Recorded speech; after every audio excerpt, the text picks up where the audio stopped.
Unapata boma moja, watoto ni wenda wazimu karibu wote. Why?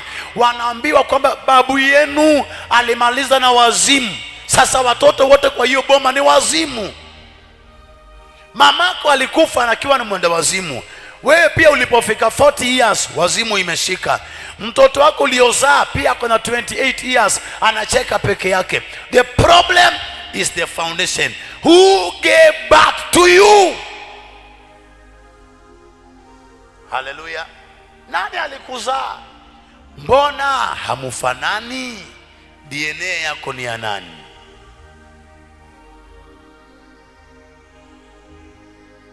Mamako bado ako na afya, mamako anaenda kwa shamba analima. Wewe msichana unalia shida ya tumbo, shida ya mgongo, unalia kichwa, hauwezi kupiga jembe hata hivi. Uko na 27 years, ushaisha, hauwezi. Mamako aliwazaa watoto 9, bado mko hai, amewalea na mmekula nyote. Swali langu, ulizaa watoto 2, maisha ni magumu, umeacha ndoa yako huko nyumbani, unatanga tu. DNA yako ni ya nani? Is this the foundation of your mom? Do you reflect the picture of your mom? Mamako anapokutazama anasema, jamani, watoto wangu hawa, nani aliwaroga? Nani aliwaroga? Ni kwa sababu mama alibarikiwa, but you didn't take care of your children. Uliwaachilia kila moja aende, kila moja asonge kivyake.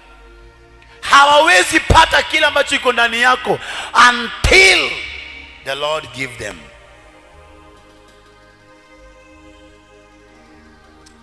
Kuna watoto wa Mzee Kenyatta ambao wengine hata muwajui, si ndio? Si ndio? Hata mjui ni wako wangapi, hamjui. But not all of them became president. Only one became the president. Only one of them, Mheshimiwa Uhuru Kenyatta, became the president. Not all of them. Why?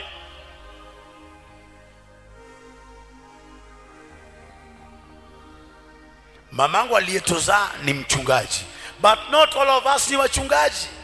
Not all of us. We are two.